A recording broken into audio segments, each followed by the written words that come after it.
I want to talk with you briefly about the notion of the idealized self-image. The idealized self-image can be a blessing and it can also be a burden. Let's start with the burden.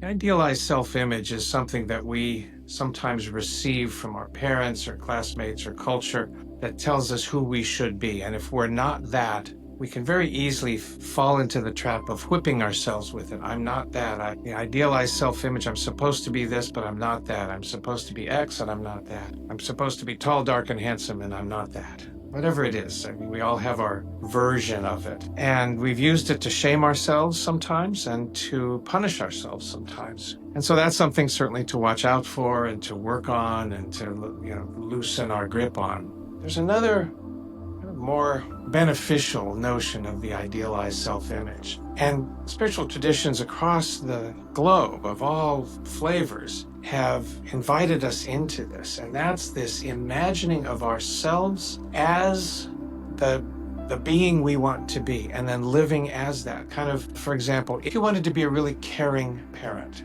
and you have an image in your head of what a really caring parent looks like, then if you could visualize that image and regularly, almost as a meditation, step into that role, that persona, then in fact you can become the really caring parent that you want to be. Or even if you have some notion about, I want to be the most divinely inspired human I can possibly be, then pick some references, from your tradition or somebody else's tradition, or compile your own. And, well, this is what a person who is truly divinely inspired and living a life in accord with principles that are dear to me, what would their day be like? Get a vivid notion of that idealized self-image and then live into that. Give it a try.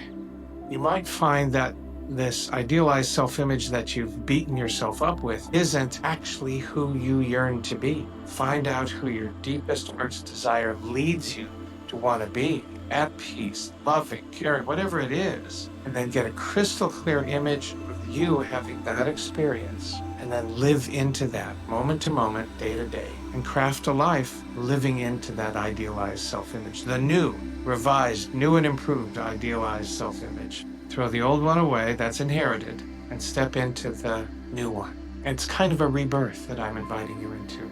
Be well.